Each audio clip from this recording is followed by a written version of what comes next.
This program is presented by University of California Television. Like what you learn? Visit our website or follow us on Facebook and Twitter to keep up with the latest UCTV programs.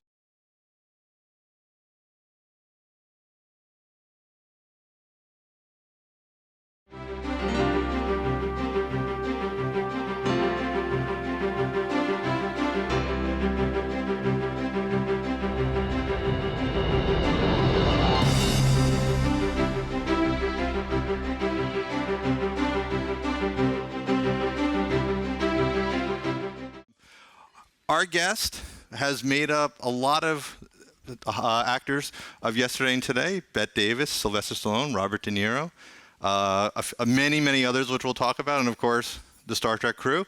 He's been nominated 42 times, won 9 Emmy Awards. And right now he can be seen on the Sci-Fi show along with his daughter Mackenzie, which is also part of the Westmore legacy. Next year is the 100th anniversary where Westmore has been in makeup division since 1917 in a major studio. So we have a lot of great stories to talk about tonight, but please welcome Oscar-winning makeup artist Michael Westmore.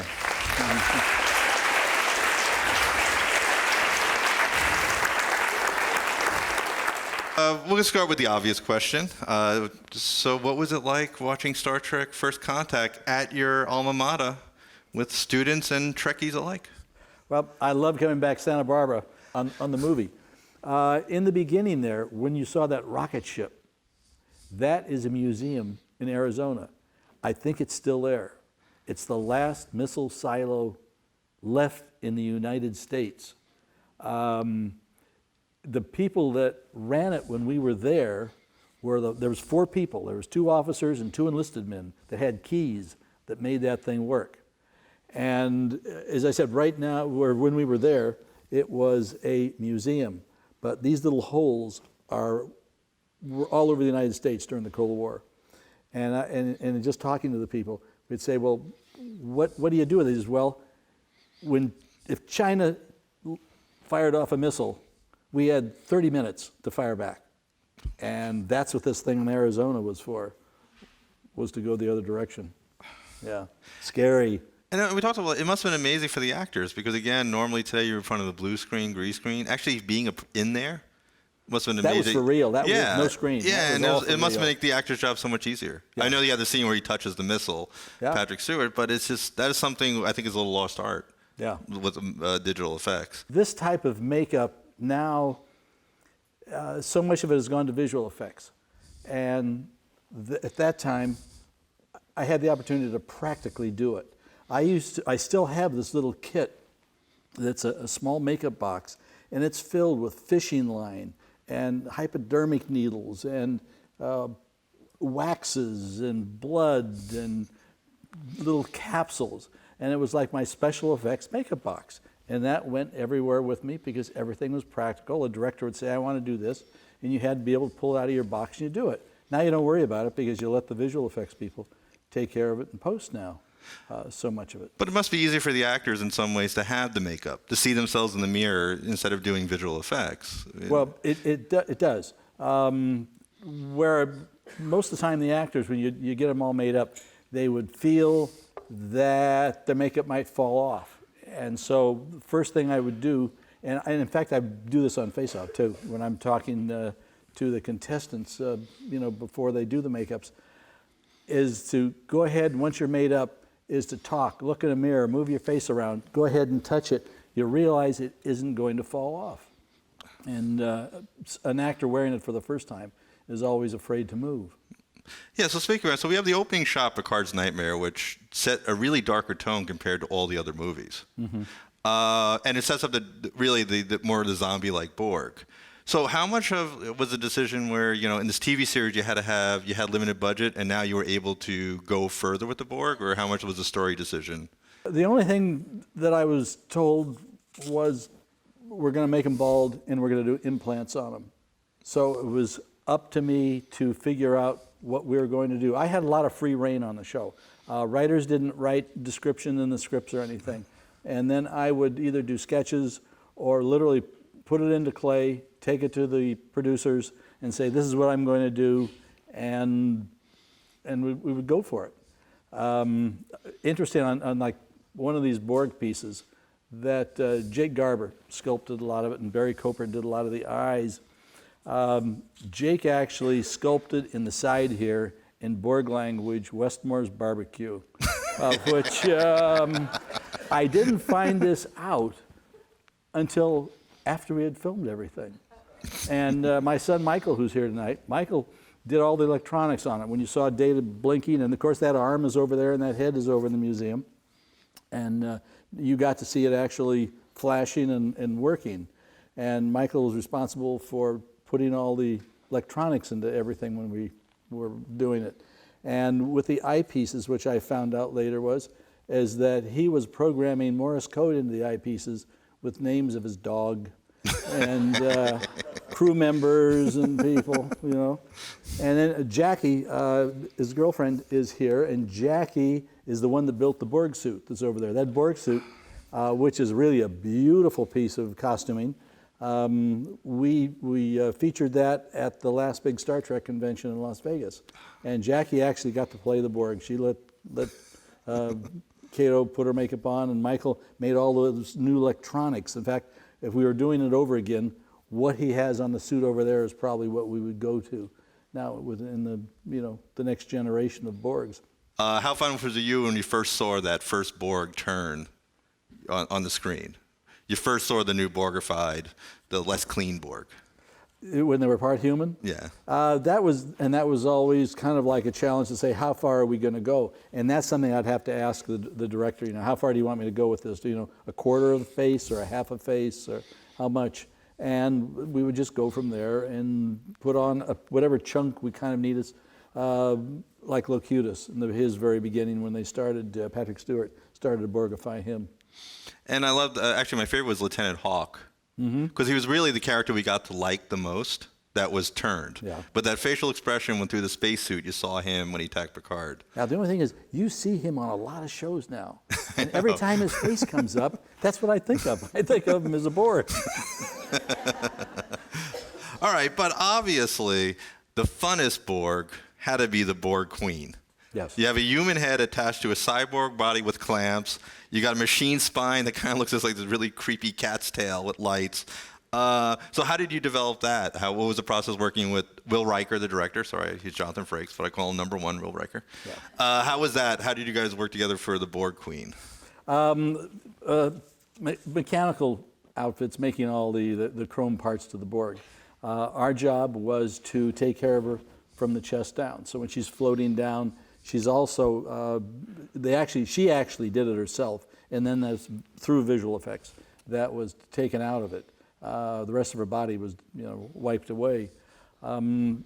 Just to have seen her for the first time when they put her together in her suit with Alice's presence that she performed with, it was amazing, and it was spooky. And it's like we kind of knew from the very beginning. A lot of times you don't know what you're doing.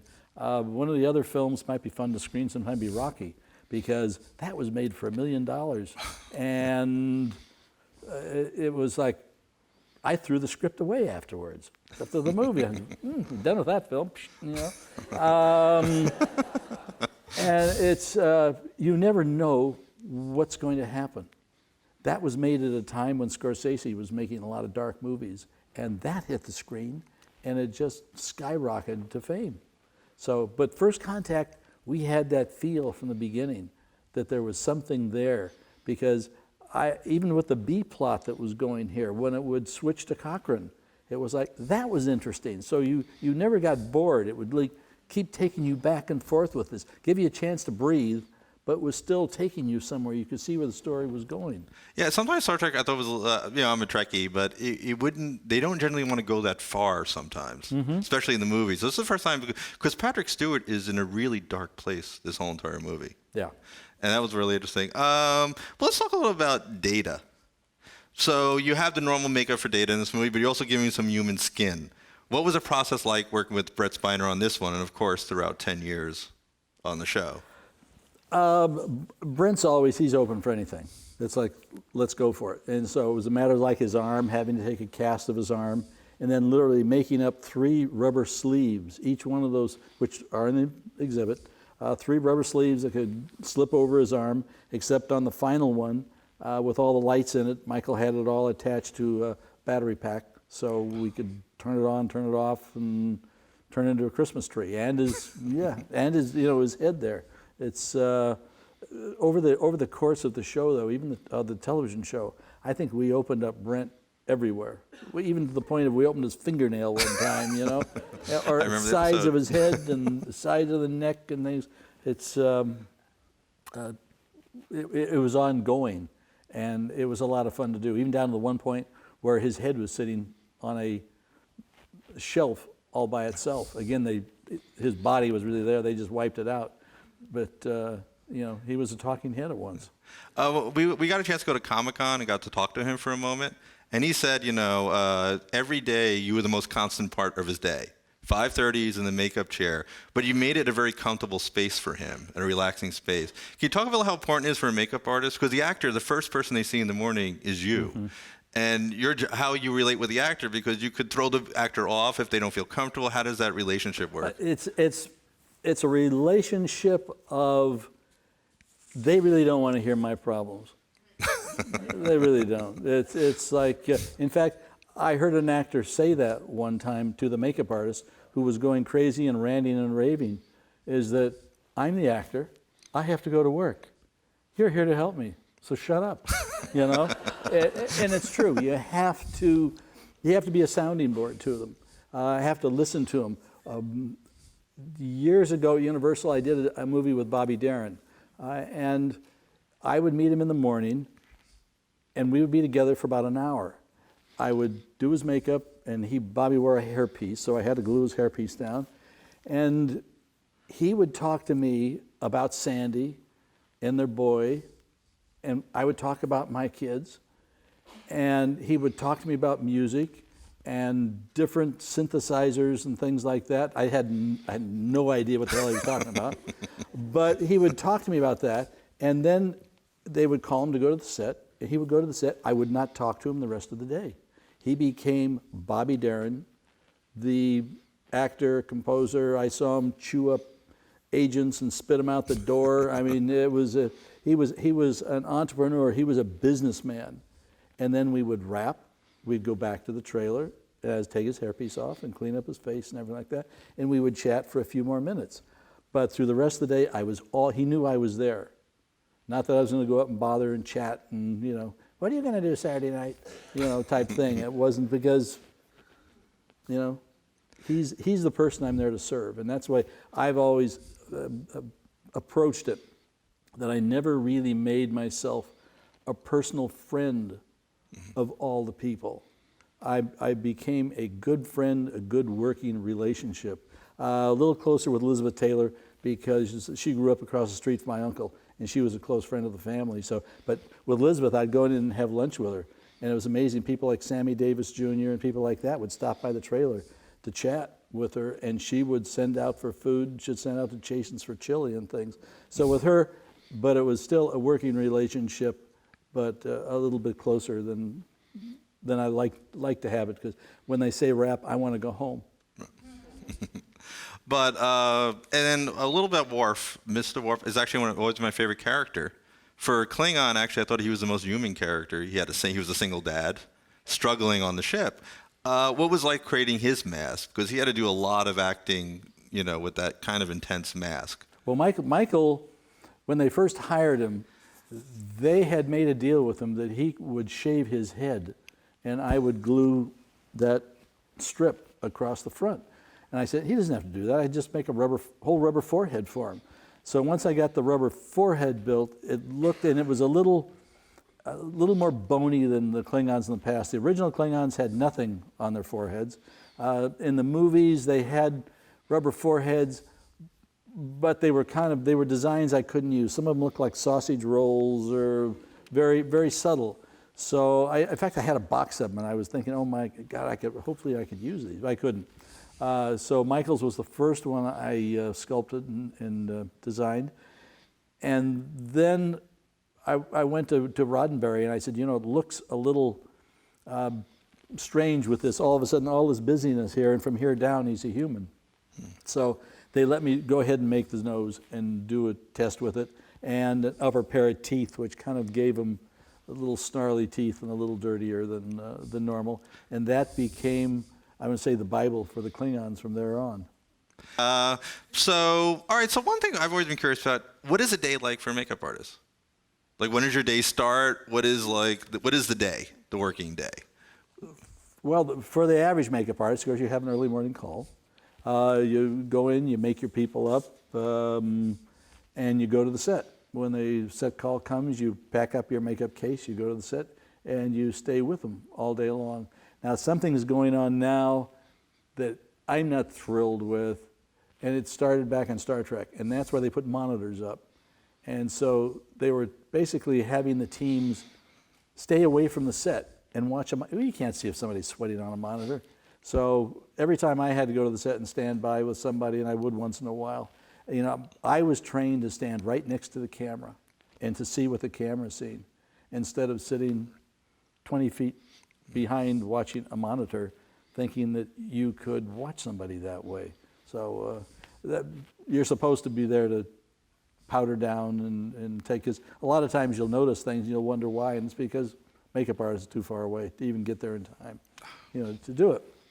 And then you stay with them all to go to lunch, come back, and do touch-ups, and you have your day and clean them up, and it's time to go home. That's kind of like an average day, but on the shows like Star Trek, there's much more application, there's much more early time to come in, and the touch-ups after lunch are more involved, and the cleanups are more involved, and so many times with a lot of the heads you'll see in the exhibit, we were able to use them over and over again several times. That meant having to take them off with alcohol very carefully, and because otherwise we use a chemical myristate, but myristate, when it gets into the rubber, it attacks it and blows it up. So if you want to destroy something, yeah, you can get it off faster, but it can't be reused. Because like the Ferengi heads, I reused those things over and over again because they were just, and with the reptile, the Xindi reptile that we have in the exhibit, it took a day to paint those. It took a day to make one and a day to paint one totally. So it's a lot of intensive labor involved with it. So you just didn't want to destroy it. Now, the movie is slightly different. When you had the TV show, how much time, you read the script and they said, new race called the Ferengi. Right. They make deals, which is really, as I think what was written in the script. How much time do you have to come up with a mask? Like, how much time on the show did you have when you read an alien? For what? A For script. An alien? Yeah. Depends on what it is. If we had anywhere from 1 to 3, I could be more aggressive with the size of what we were making. If it was going to be maybe half a dozen or so, which is going to wind up being 4 heads or ears, that's I could handle that. But if they were going to have 20, like the Bajorans and things, it had to be something simple like noses, because we did have certain budgets we had to go in, and it also meant I would need to hire so many makeup artists to be able to apply this. So I couldn't have 20 people with big giant full heads that needed to be painted. And for sketching, did you have to run your sketches by, the producers? How did that, this is what I want the Ferengi to look like? Yeah, I only had to take sketches up on Enterprise. I didn't on Next Generation, Deep Space, or Voyager. I just literally would get the script, figure out what I wanted to do, and get a cast of the actor's face and go to town, do a clay. I would take the clay sculpture up and get it approved. But when we hit Enterprise, it was new and they had a little bit more involvement in it, and they wanted to know what was going to, maybe what I had in mind. So I would wind up doing like 10 sketches and drop them off on the producer's desk and tell him to, he had taken a red pencil, red pencil, and put a little check on it, and send it back to me. And, but which was fine, because a lot of times he only selected 1 out of the 10, so I still had 9 that I thought were all good, so I could take and throw a few of those in next time I sent and it must another drawing up. And it must have been slightly easier for you, especially on Next Gen. You were there so long as a team. Yes. The actors, the writers, the producers, the cast. So that must have been a little slightly easier. We just kind of all got in sync. Mm-hmm. I'm friends with Mike Okuda. the special effects guy from Next Generation. What's the process working with the special effects guy? Because you make a mask and now he has to worry about his part. Like you said, your son has to do the LEDs, the cinematographer has to shoot that. How do you three collaborate usually in that kind of setting? I didn't have a lot to do with Michael. Dan Curry I did work with. Bob Blackman I actually worked with more, the costume designer, more than anybody. But it was like in dealing with Bob and myself, we would basically tell the producer what we had in mind, and he'd say, go for it. And then Bob would tell me, we had one show where Mary Crosby had to be a Cardassian female. And Bob told me, he says, I'm going to put a big scoop neck blouse on her, which meant the Cardassian makeups only went down to here in the costumes that the males were wearing. But since he was doing that to Mary, it meant making a scaly chest to go with her. So I would always check with Bob, and he would check with me, just to make sure when anybody got to the set that there was going to be skin showing. So then looking back, what's your favorite alien from Star Trek? My favorite one is Data's daughter, which was a little gold figure that looked like Oscar. Leonard Crowfoot, the actually ballet dancer / actor that performed in that, and Leonard's probably one of the few people that could really do that because of the control he had on his body. And Leonard wore a total slip-over face that had no ears, no nostrils, and the mouth was down here. And he wore gold contact lenses. Then we wanted to take him, so he didn't have such a human chest, he had a rubber chest on, and we made a diaper that covered from over his belly button to mid-thigh. And he had to wear that, so he couldn't go to the bathroom. Oh, yeah. That's not so fun. He was locked into this, and then it took 2 hours to clean him up at night. And I know the first night we went to clean him up, we thought it would be simple, and had trouble really getting everything off of him because I literally coated his entire body. You've heard those stories about the Wizard of Oz, only this was glue.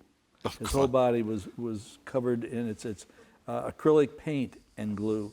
And so it's funny because I went home and I mentioned it to Marion. My wife Marion's over here in the corner, my steady post that keeps me going. And I told her about it. She says, well, why don't you try the loofah sponge? Well, where do I have one? I have one in the bathroom. I said, well, you're not going to get this back. I don't think you're going to want it. So we literally would take them into the shower and scrub him down with a loofah sponge. And Marion never got her loofah sponge back. She didn't want it back after that. And this is your favorite? That's my favorite, yeah. That's my favorite character. Because Leonard did such a great job to the point where he could stand on, there's one scene where he's standing on one leg and they unscrew his other leg and pull it away. Yeah. And Michael had built all these blinking lights to go into the rubber leg and it starts blinking and everything. Leonard was able to stand there perfectly still. He was so strong to be able to do that. So did you ever want to put a hairpiece on Patrick Stewart? Patrick has a mind that's constantly going. So he might even come up with that idea. The only thing with Patrick's head, if you notice it, it comes to a point right here on top. And there was one of the movies, which usually if I'm at Trekkie convention, I can say, which one is this? And 1,000 people throw the answer at me. But Patrick was doing it, we finished it. And this is where he was fighting outside on some spaceship. Finished the movie. Patrick was doing a play in New York, let his hair all grow out, and they needed to shoot the ending again. So, and he couldn't shave his head. So there was no way, normal bald caps that you buy are made to fit around round heads. So Marion and myself, makeup artist by the name of Richard Snell, who's passed away, we flew to New York and made an entire head cast of Patrick so we could make a special bald cap just for Patrick. And then you saw how short his hair was. Got a flocking gun and cut hair up in little, about a 1/4 inch long, filled it in the flocking gun, and when you're getting your head flocked, you've got to sit on the, you got to ground yourself, otherwise you get shocked. And then as you do the little glue around where the hair was, and flocked his head. And it's So he was a real trooper on the show. Always. In fact, Patrick loved makeup. There's an episode called Inner Light when he becomes old. Oh, I just watched that actually. He loves it. I mean, and when he goes into the holodeck, into Shakespearean periods and things like that, in fact, he actually took longer to do his makeup than normal, because he'd sit there and he'd look in the mirror and he'd go, okay, what about if we do a little bit here, a little, little few spots there or something. So, I mean, he's a real, I would say, consummate theatrical Shakespearean actor that was into makeup. You didn't ever ask Jonathan Frakes, can we shave off the beard? No, in fact, for one episode, I needed at least a cast of his forehead and his upper part of his face. He had his beard and he couldn't shave it off. So I actually have a cast of his face with his beard in it. I had to coat it with Vaseline so the plaster wouldn't stick. Let's go back a little to your origins. I mentioned in the opening that your family dates back to the early 20th century, working with makeup. Here are some of the credits from the Westmore family: Sunset Boulevard, Gone with the Wind, Spartacus, 10 Commandments, directed by Cecil B. DeMille, and one of my personal favorites, Planet of the Apes. I thought the greatest makeups I've ever seen. And we didn't even touch on your endless credits. Did you always know you wanted to continue your family's legacy? No. No, I came to Santa Barbara to major in education and become an art teacher. I survived 1 year. And I had to take a class in art history because I needed a 2-unit class to fill me out for the semester. And I loved it so much. In fact, I think I got a D. They only gave you 3 grades for your final. There was 2 midterms and a final, and I got a D on my first test. And I thought, oh my God! And so I studied so hard, I got an A in the class. He gave me an A because I got A's on the next 2, and I changed my major to art history. And I loved it because it really went into makeup for me, because I was interested in art history for the art forms, for the sculpting and the statues and the paintings and everything, of which I did here, studying with the art teachers in sculpting and painting. So without that, you don't think would you have been a makeup artist?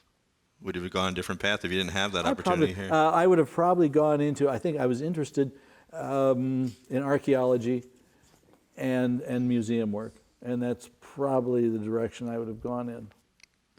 And then what was your first job coming out of school in the industry? First job was working on a movie called Flower Drum Song. It was a musical. Yeah, it was a musical and it was interesting because the director finished the movie 6 weeks ahead of time, and the studio bought him a new Mercedes. Now, I was there helping. They didn't buy me anything. But no, it was amazing. Oh, and there was a big giant double set, Universal, of which was Chinatown.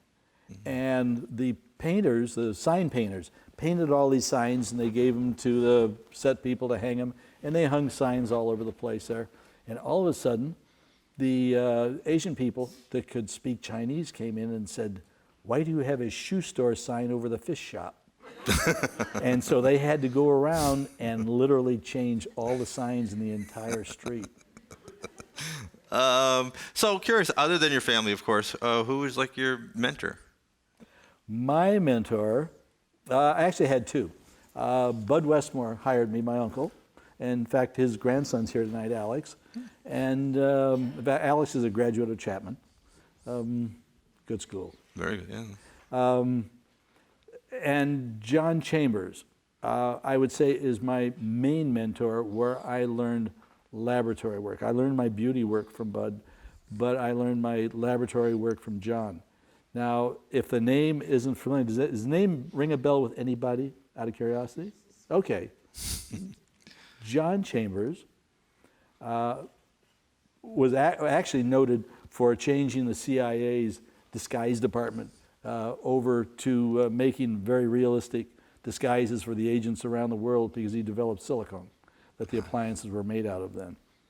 But John Chambers won an Oscar for the original Planet of the Apes, and he was my mentor.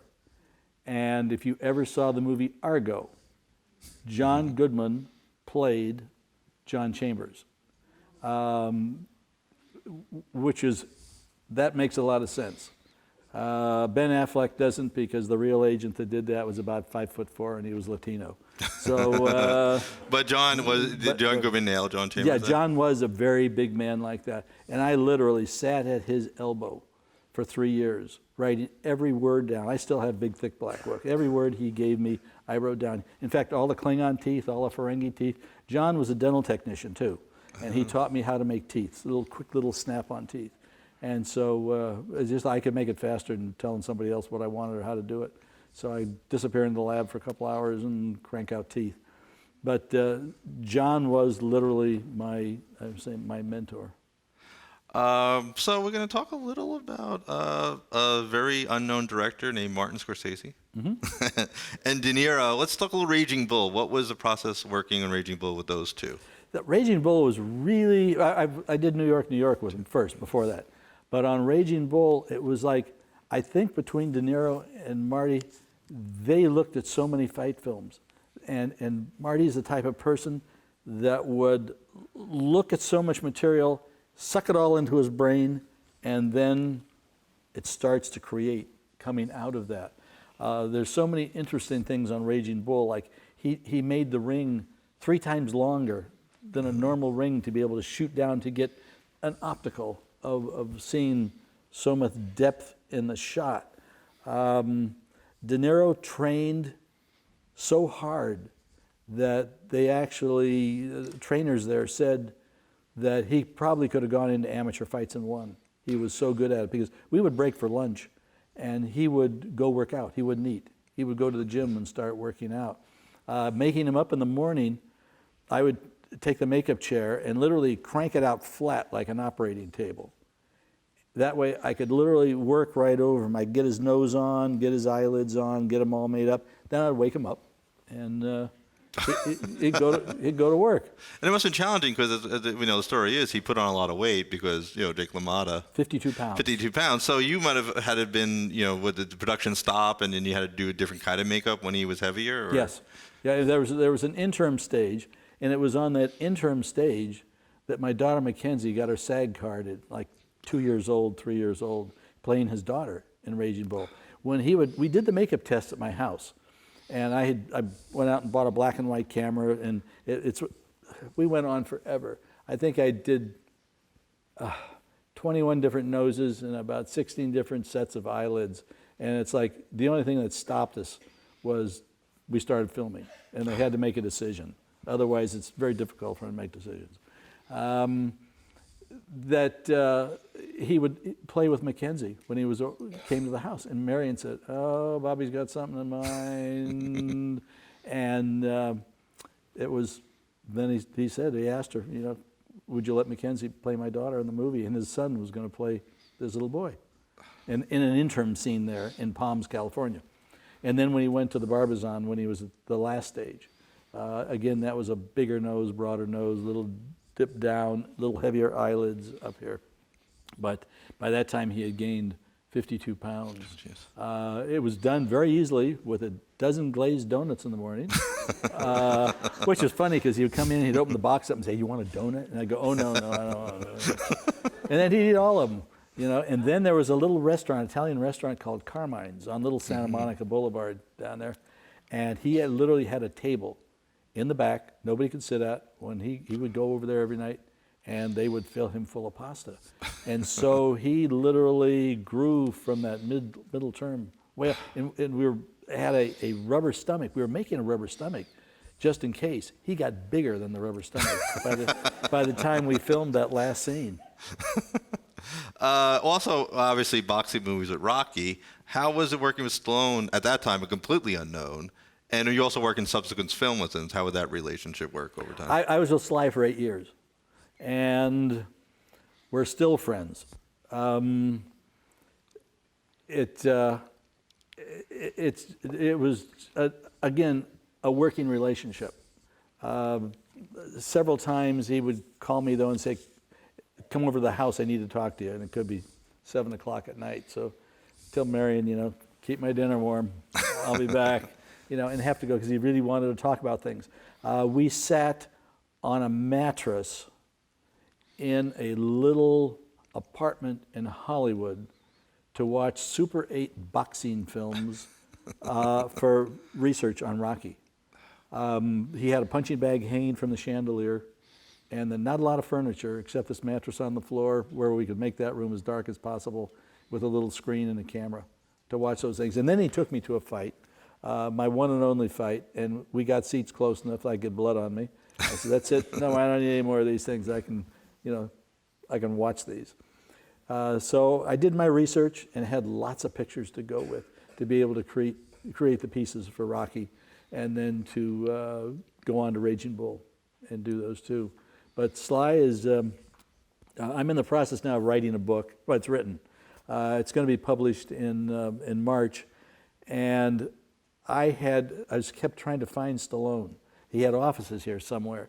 Finally, I found a connection to it, and the phone rang, and Marion's looking at me. She's going, "Hey, it's Sly on the phone."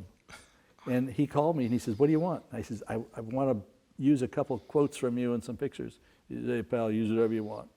And he says, "If you need any more," and he gave me his home phone number. So well, I guess I'm okay. Still. So you've talked a little about, working with actors, and you don't have to name one. But did Who you I ever, don't like? No. Well, not you didn't like, but was there any actor or actress, and you don't have to give a name, that maybe was difficult in the chair? How do you deal with that when they're actor and How do you deal with Betty Davis? I never said it was Betty Davis. I never said that. Two people in my life. One I won't name. It's in the book. The second one, or the first one, is Betty Davis. I mean, my Uncle Perce was her personal makeup artist for all the years she worked at Warner Brothers. In fact, he used to make her up in the nude, not Perce. Betty was in the nude, laying on the couches. And it was funny because I would hear the stories about on a chaise lounge, and Perce would do her makeup and toss the brushes over his shoulder, and somebody else would go around and pick the brushes up and clean everything. She was I want to say, they give people letters. Betty's an A+ for being a woman. She is in control, and everything is Betty's way. I'll tell you the story. One of them, she was going on the Brian Gumbel show to be interviewed for all the wonderful work and the trophies and stuff that she was getting.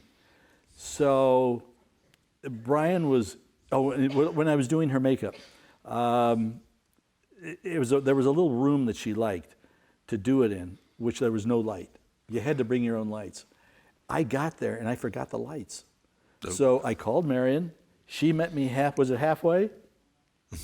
With the lights. And in fact, she had a beautiful sunroom. I said, "Well, Betty, let's go out and do it in your sunroom." "No, I'll get the lights." Okay, we got the lights. We got the lights and hooked them all up. And I got her all made up. And, it's with really nice shaped eyebrows like Elizabeth Taylor, and nice soft rouge and everything. The apprenticeship I had to learn everything, so that's why I'm involved with beauty makeup too. So Betty, when I get all finished, I said, "Okay, I'm ready to go." She looks in the mirror and she goes, "No, these eyebrows are all wrong." And she took and rubbed them off, and then took a black pencil and went like this. Bozo the Clown, 3 lines that intersected themselves. And I said, "Well, which one of those lines do you want?" And she said, "You figure it out."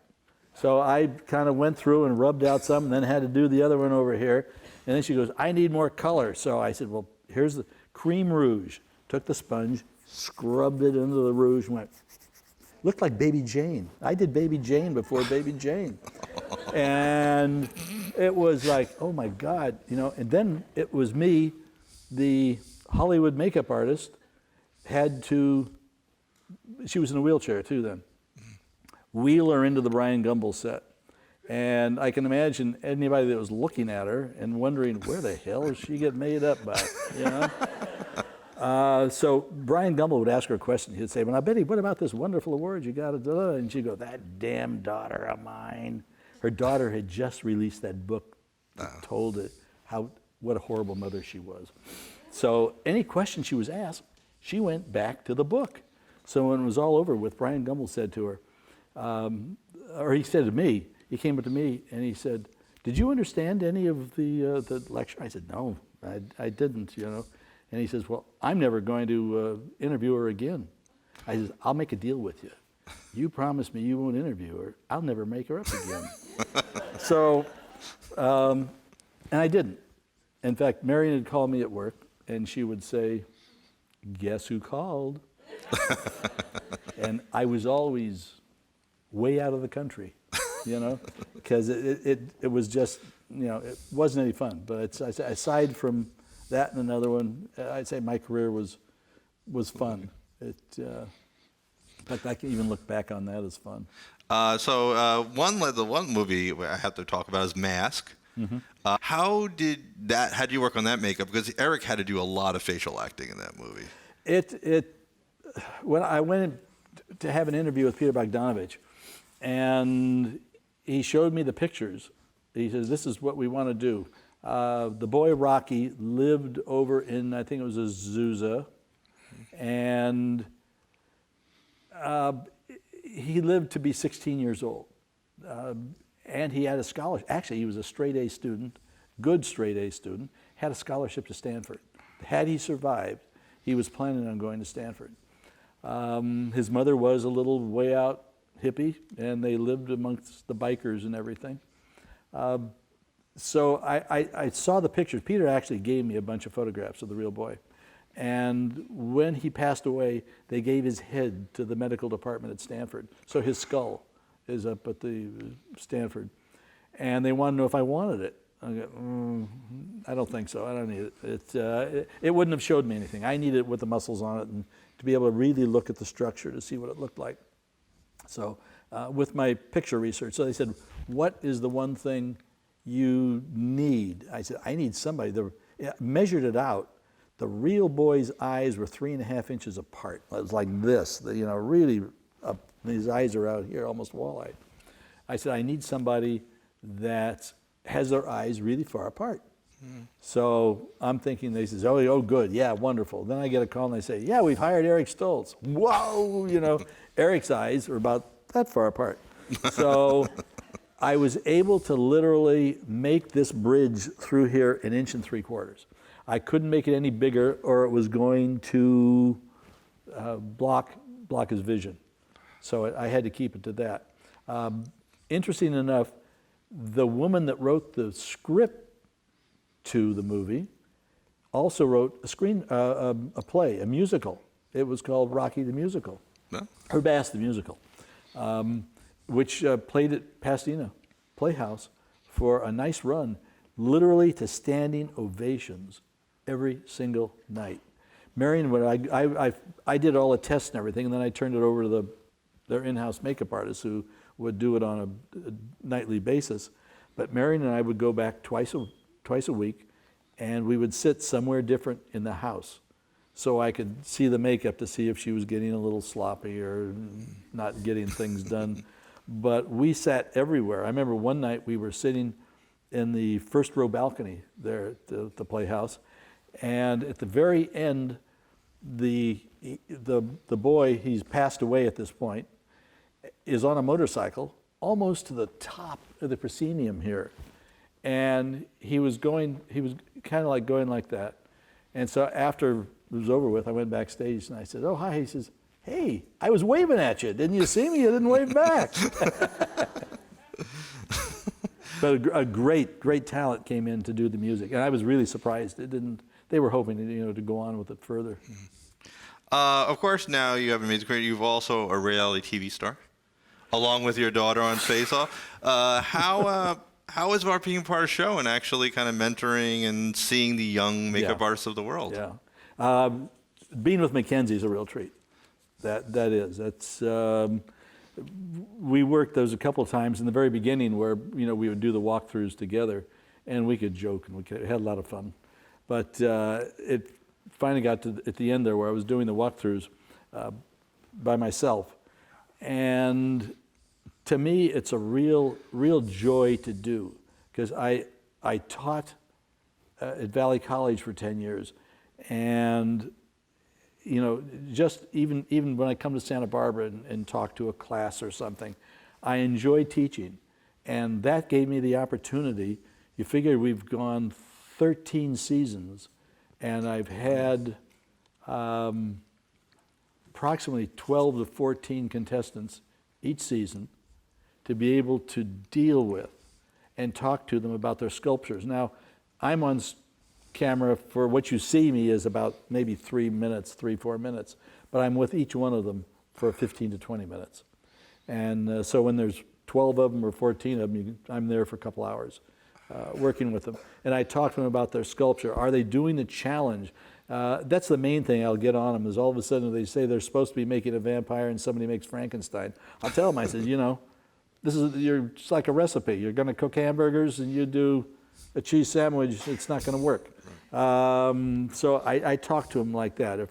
If there's a direction they're supposed to go in, and I know what Mackenzie's told them to what they're supposed to be doing, and so I push them in that direction. I'm never mean to them.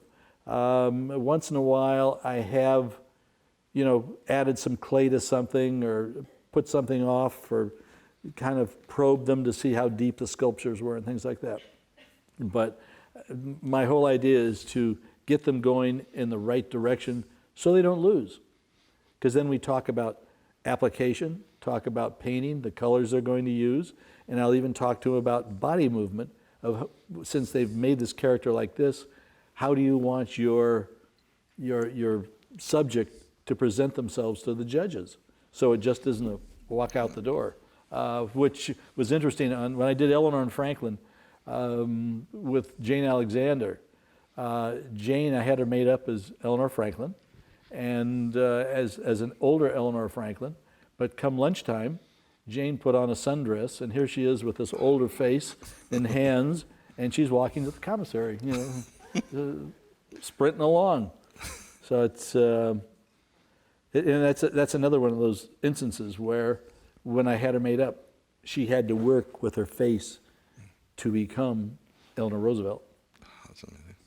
All right, we have time for a couple quick questions. Is the approach for doing makeup in black and white for a black and white movie like Raging Bull different? Is it easier or harder? You can get away with more, or is more challenging to do if you're filming in black and white? The only difference I had with Raging Bull and color film was the blood didn't work.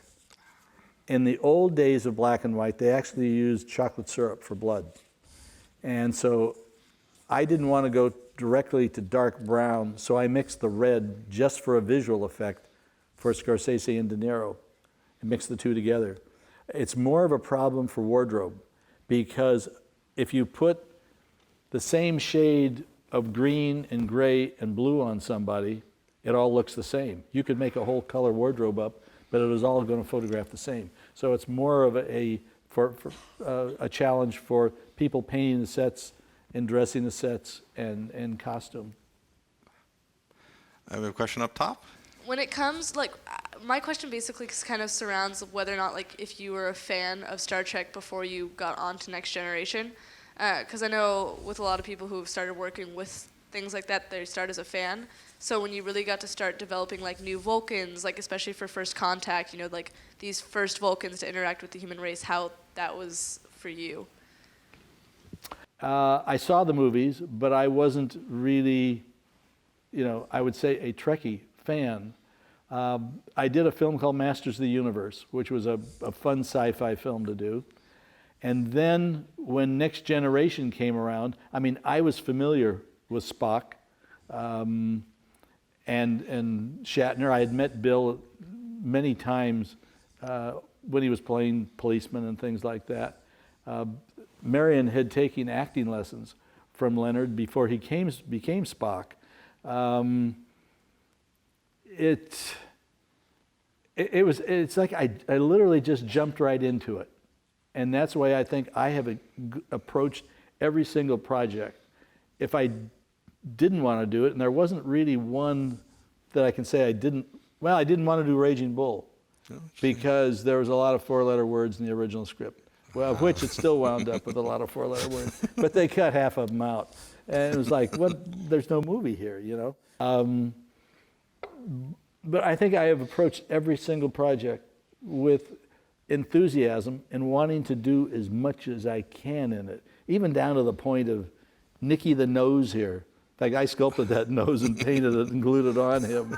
You know, it was like out of nowhere. Okay, we want to put a nose on it that looks like it's metal. Oh, great, you know.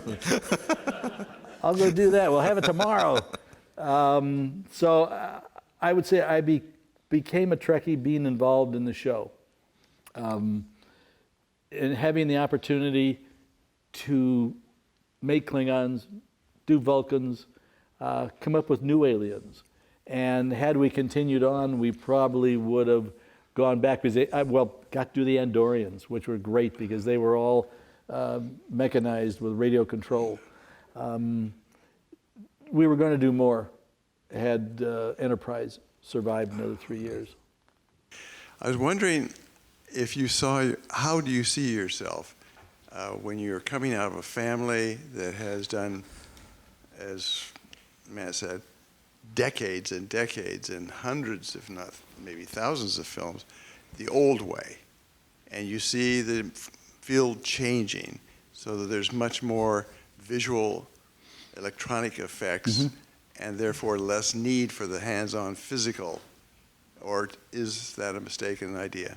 No, it's true. I feel kind of sorry that certain things have gone to opticals. It's cheaper though. The thing is, again, it comes down to finances. It's easier for them to control it electronically than it is to maybe have somebody make it and it doesn't work the first time and they have to make it again and make it again.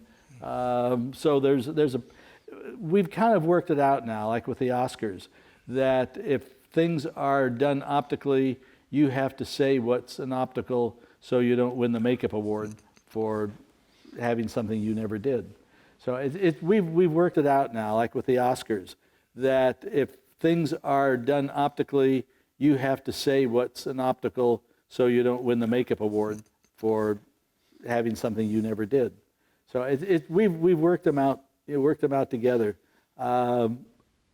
It's almost like a history. When I look back at things that my uncles did, like the Hunchback first did Hunchback, Bud did Creature in Black Lagoon. It's like Wally did Hunchback, Dr. Jekyll and Mr. Hyde. It's like each one of the uncles have some classic movie that they were involved with, which, was rubber and is wonderful. But things are progressing now. I mean, a lot of the silicone makeups that are being done are absolutely gorgeous. These people could go rob banks today and get away with it. I mean, it's so good. It's so lifelike. Yeah. And actually, example is Planet of the Apes. The original was mechanical, and the new one was the CGI, more the CGI. The Yes, Apes. yeah. But it takes a progression. It's like I heard somebody say, the first Planet of the Apes is really crude because all they could do was this. Well, that's all they could do then. And now with the latter Planet of the Apes, it's CGI. Nobody can open their mouth like that, like the gorillas do. And so it's, it's history. It's moving along. Okay, we got time for one or two more. Oh, we have one right there, Connie, and then right there, Connie. We'll get you three, and then we'll. Hi, thank you so much. What is it like for you when you go to the movies and you're watching the makeup, both beauty and technical, on the screen? Do you get completely distracted? If something is definitely wrong, even down to the point of like one of the Star Trek movies, they painted the Orion girl aqua color instead of green. That wasn't Gene Roddenberry's dream. It was, and they're avocado green with black lipstick. They aren't aqua with pink lipstick. And it's funny, it jumped out on me. I was like, whoa, And the funny part about it is they paid a lot of money for this makeup to be made in Australia when I had gallons of it left over sitting in Canoga Park. With all the CGI, does this mean that there are fewer and fewer, of the expert makeup people now, or do you see the profession? Not really. No, not really. It's like there's still little things that need to be done that I think, like Guillermo, he likes makeup. He was going to be a makeup artist, and he loves makeup, so he would rather have something done in makeup than a visual effect. So there's still a lot of makeups being trained and coming into the business, hoping, to get jobs here. And there's a lot of the talented kids coming off of Face Off haven't stayed here in Hollywood. They've gone back to their home. Anthony, who's amazing, opened up a shop in Chicago, and he's king of the hill. A lot of big shows that shoot back there in those areas. He's doing the appliance work for them. Or Laura down in Florida. Laura went on Hunger Games with V as soon as her contest was over. So I would say like the first 3 or 4 people that wind up on Face Off, not necessarily stay in Hollywood, but go back to their hometowns and do very well doing commercials and the movies that come to town. No, there's still a market. The schools are doing better than ever as far as taking people in the makeup schools. Well, 2 years ago, I got a chance to go down to Michael's house when we had this idea about the museum exhibit. And now you have to go to the UCSB Museum Architecture and Design. The exhibit's open in April. You can see all these wonderful exhibits. They've worked so hard, so long, and of course with you. And you'll see a lot of the things that you saw in the movie tonight. Yeah, like the Borg Queen. There's so many amazing masks, and thank you, by the way, for extending it. I mean, it's just, we're so excited that it's here on campus. I just want to thank you for, showing the future makeup artists in the world what you can do if you have passion and hard work and creativity. And for me, growing up as a Trekkie, I have to say, I don't think I'd be here today if it wasn't for Star Trek.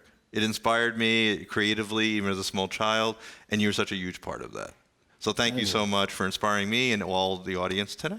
Thank you very much.